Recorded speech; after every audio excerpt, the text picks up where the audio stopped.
सबसे पहले बच्चों हम लोग क्या करेंगे, स्वयं प्लेटफॉर्म पे लॉगिन करने के लिए सबसे पहले हम क्या करेंगे, गूगल में लिखेंगे SWAYAM स्वयं, SWAYAM स्वयं, और फिर स्वयं के साथ में NPTEL कर देंगे।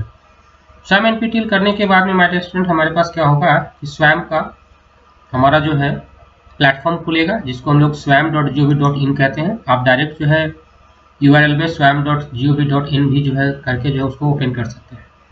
जैसे ही आपका प्लेटफॉर्म खुलेगा, प्लेटफॉर्म खुलने के बाद में क्योंकि आप पहली बार आप यूज़र हैं, तो आप साइन इन या रजिस्टर्ड पे जाके जो है वो क्लिक करेंगे।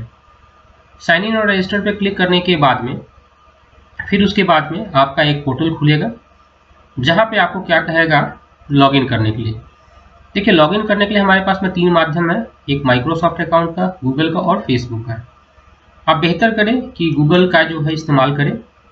गूगल से जब आप करेंगे तो सारे डिटेल्स जो है वो आपका जो ऑलरेडी जो लेके आप क्या क्या करेगा, डॉक्यूमेंट जो है वो इस्तेमाल करेगा। जैसे मेरा ऑलरेडी यहाँ पे गूगल का अकाउंट लॉगिन है, तो मैं यहाँ पे अपने जो ऑफिशियल ईमेल आईडी है उससे जो मैं क्या करूँगा, लॉगिन करूँगा। अब लॉगिन करने के बाद में फिर उसके बाद हमें क्या करना है, जब हम लॉगिन करेंगे इसमें पासवर्ड डालेंगे। पासवर्ड डालने के बाद में आपका क्या होगा, सिस्टम जो है वो ओपन हो जाएगा। जब सिस्टम आपका ओपन हो जाएगा, तो ओपन होने के बाद में जब आपका सिस्टम ओपन हो जाएगा, तो ओपन होने के बाद में आप क्या कीजिएगा, यहाँ पे जैसे मैं अभी आपको दिखा रहा हूँ कि कैसे लॉगिन करते हैं। लॉगिन करने का देखिए मेरे पास में अलग अलग जो है ईमेल आईडी है, तो मैं उस ईमेल आईडी से यहाँ पे क्या करता हूँ, माय स्टूडेंट लॉगिन कर रहा हूँ। लॉगिन करने के बाद आपके पास में पेज खुलेगा। पेज खुलने के बाद में जो भी कोर्स सजेस्टेड किया जाता है, कोई भी कोर्स जो भी आपको सजेस्टेड किया जा रहा है, आप यहाँ क्या करेंगे, कोर्स कैटलॉग में आप अपने कोर्स को जो वो यहाँ पे लॉगिन कर लेंगे। जैसे एग्जांपल के तौर पे मान लिया जाए एक कोर्स है, या मान लीजिए वाटर ट्रीटमेंट एंड रिसाइकलिंग है। मैं यहाँ पे डालने के बाद में इसको क्या करूँगा, सर्च करूँगा।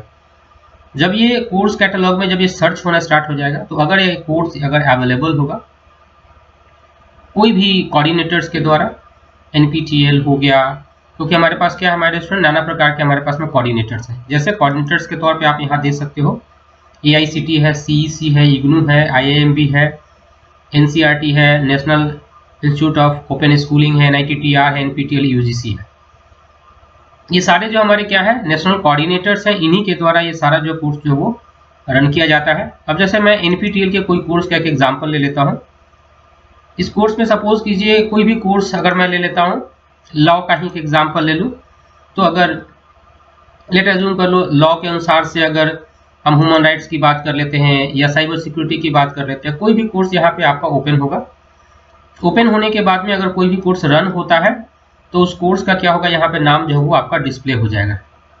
अब डिस्प्ले होने के बाद में हमें क्या करना है, उस कोर्स पे क्लिक करना है। क्लिक करने के बाद में कोई भी कोर्स अगर आ जाता है, मान लीजिए कोई भी कोर्स हमारा लॉ से रिलेटेड है या IPR से रिलेटेड है, इंटेलेक्चुअल प्रॉपर्टी राइट से रिलेटेड है, किसी भी तरीके कोई कोर्सेस अगर यहाँ पे आता है हमारे पास में, NPTEL के माध्यम से कोई भी कोऑर्डिनेटेड कोर्स अगर आ जाता है हमारा, है ना, कोई भी कोर्सेस आ जाता है, उस कोर्स को हम क्या करेंगे, यहाँ पे जो वो सेलेक्ट करेंगे। सेलेक्ट करने के बाद में जैसे मैंने कहा कि इंटेलेक्चुअल प्रॉपर्टी राइट हो गया, IP मैनेजमेंट या टेक्नोलॉजी ट्रांसफर हो गया, पेटेंट ड्राफ्टिंग फॉर बिगिनर्स हो गया, मान लीजिए ये कोई भी कोर्स हो गया, या road map for patent creation हो गया, किसी भी तरीके का कोई कोर्स अगर आप एनरोल करना चाहते हो। जैसे मैं इस कोर्स को क्या कर रहा हूँ, क्लिक कर रहा हूँ। अब इस कोर्स को क्लिक करने के बाद में बेसिकली क्या होता है, जब आप क्लिक करोगे तो क्लिक करने के बाद में एक आपका पेज खुलेगा। उस पेज में बेसिकली क्या है बच्चों, कि आपसे जो है ज्वाइन करने के लिए बोला जाएगा। जैसे यहाँ पे पेटेंट ड्राफ्टिंग फॉर बिगिनर्स है, मैं इस पे ज्वाइन क्लिक करता हूँ। ज्वाइन पे जब मैं क्लिक करूंगा, तो क्लिक करने के बाद में एक और जो है आपका प्रोफाइल पेज जो है वो ओपन होगा। ऑलरेडी मेरा प्रोफाइल यहाँ पे बना पड़ा हुआ है, इसलिए यहाँ पे क्या होगा माय डियर स्टूडेंट्स, ये प्रोफाइल डिटेल जो ऑलरेडी जो अपडेटेड है। जैसे आपको पहली बार जब आप भरोगे तो आपका नाम, मोबाइल नंबर, फिर आपका ईमेल आईडी, किस एज ग्रुप पे आप बिलोंग करते हैं वो, फिर जेंडर आप सेलेक्ट करोगे। जेंडर सेलेक्ट करने के बाद में किस कंट्री में आप स्टे करते हो, that means region, residing country कौन सा है उसका आप डालोगे। फिर आप क्या करोगे, आप पिन कोड डालोगे। पिन कोड डाल दिया आपने। पिन कोड डालने के बाद में फिर उसके बाद में क्या करोगे आप, एक रिक्वायरमेंट के अनुसार से, अब जैसे मैंने यहाँ पे पिन कोड डाला, पिन कोड डालने के बाद में अब मेरा स्टेट आएगा, स्टेट को मैं यहाँ पे डालूंगा। यहाँ पे सबसे फॉरमोस्ट इंपॉर्टेंट जो केस आ जाता है हमारे स्टूडेंट्स यहाँ पे, क्योंकि आप स्टूडेंट हो तो आप क्या करोगे, यहाँ पे स्टूडेंट को डालोगे, सिटी डिस्ट्रिक्ट ये सारे चीज आप डालते चले जाओगे। आपका हाईएस्ट क्वालिफिकेशन, जैसे अभी आप BA LLB कर रहे हो तो आप क्या करोगे, आप हाईएस्ट क्वालिफिकेशन अभी तक का आपका क्या है, तो हाईएस्ट क्वालिफिकेशन में अभी तक आपने +2 किया है, +2, तो +2 आप क्या करोगे, आप इसके अंदर में डाल दोगे, है ना। प्री यूनिवर्सिटी जो है +2 हम कहते हैं, उसको आप डाल दोगे। डालने के बाद में आपका ईयर ऑफ ग्रेजुएशन कब होगा, है ना। जैसे अगर सपोज करो मैं यहाँ पे +2 डाल देता हूँ, फिर ईयर ऑफ ग्रेजुएशन सपोज करो, लेट अज्यूम कर लो कि मैं अपना ईयर ऑफ ग्रेजुएशन अभी 22 चल रहा है, तो सपोज करो मैं 24 में यहाँ डालता हूँ ईयर ऑफ ग्रेजुएशन। फिर उसके बाद में एकेडमिक बैंक क्रेडिट्स, है ना, तो आप यहाँ पे लिख सकते हैं अलाउ स्वयं टू क्रिएट ABCID, ये जरूरी है ना। ये जरूरी इसलिए मैं कह रहा हूँ माय डियर स्टूडेंट्स, क्योंकि अब जो है ABC का फुल फॉर्म क्या होता है, एकेडमिक मीन्स ये बैंक क्रेडिट होता है, क्रेडिट ट्रांसफर। अब आपका क्या होगा कि एक तरीके का आपका क्या है, जितने भी कोर्स आप कहीं भी रन करते हो, कहीं भी आप पढ़ते हो, तो आपके क्रेडिट क्या हो जाएंगे, आपके ट्रांसफर में, दैट मीन्स वो जमा होते चले जाएंगे। तो इसलिए अलाउ स्वयं टू क्रिएट ABCID ये कीजिएगा। उसके बाद में क्या कीजिएगा, फिर क्या हमारा पार्ट ऑफ लोकल चैप्टर है, यस आप इसमें करोगे। यस करने के बाद में लोकल चैप्टर का स्टेट लिखोगे, जैसे यहाँ पे झारखंड आ गया है। फिर उसके बाद में जो आपका यूनिवर्सिटी का नाम यहाँ पे आ जाएगा, हमारा यूनिवर्सिटी जो है झारखंड यूनिवर्सिटी है, तो हमारा झारखंड यूनिवर्सिटी का नाम यहाँ पे आ जाएगा। नाम आने के बाद में आप अपना एनरोलमेंट नंबर डालोगे। एनरोलमेंट नंबर डालने के बाद में आपका डिग्री कौन सा है, LLB है, लॉ है, तो आप उसके अनुसार से डालोगे। आपका इसमें लॉ में नहीं दिया हुआ है बच्चों, या जो भी डिग्री दिया हुआ है इसमें तो वेल एंड गुड, नहीं तो आप अदर्स में डाल के और फिर उसके बाद आप क्या करोगे, डिपार्टमेंट इसमें स्पेसिफाई कर दोगे।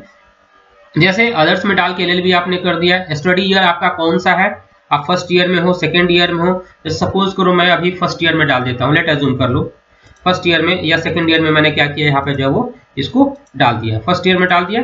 डालने के बाद में फिर मैं क्या करूंगा, यहाँ पे एनरोलमेंट नंबर मुझे डालना होगा, लेकिन बेसिकली मेरे पास एनरोलमेंट नंबर है नहीं, लेकिन आपको अपना एनरोलमेंट नंबर डालना होगा।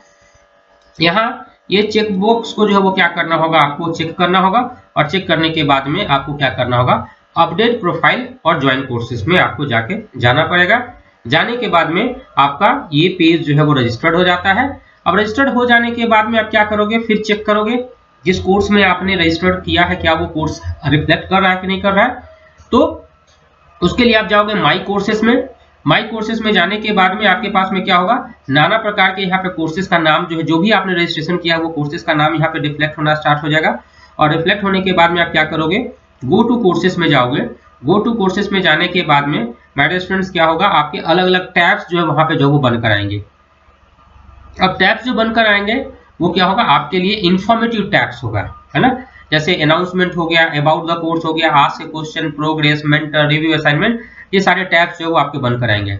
और जैसे ये कोर्स आपका प्रारंभ हो जाएगा, जैसे अगर सपोज कीजिए हम अनाउंसमेंट में ही जाते हैं, तो जो भी उस समय तक का जो अनाउंसमेंट होता है वो अनाउंसमेंट क्या होगा बच्चों, यहाँ पे जो है वो रिफ्लेक्ट करना स्टार्ट कर देगा।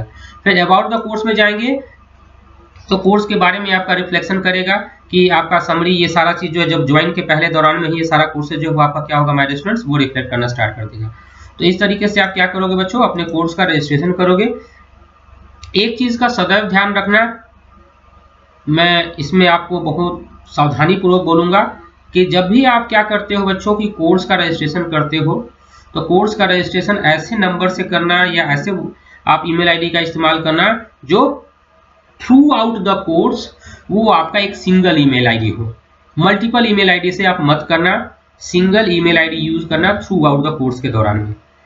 इसके पीछे कारण क्या है कि अगर आप 2 ईमेल आईडी का इस्तेमाल कर लो, सपोज अगर अभी आपने कोर्स जो है मैं omsatyam5050@gmail.com से कर लिया, और पेमेंट के दौरान में मैं सारा असाइनमेंट्स क्या किया omsatyam5050 से किया, और लास्ट में मैंने जब एग्जामिनेशन फी जब पेमेंट करने की बारी आई तो मैंने किसी दूसरे ईमेल आईडी से कर लिया। उस कंडीशन में क्या होता है, बहुत ज्यादा कॉन्ट्राडिक्टरी केसेस अराइज हो जाते हैं, बहुत मुश्किल होता है उन चीजों को मैप करने में, बहुत ज्यादा प्रॉब्लम अराइज होना स्टार्ट हो जाता है। इसलिए हमेशा ध्यान रखिएगा सिंगल यूजर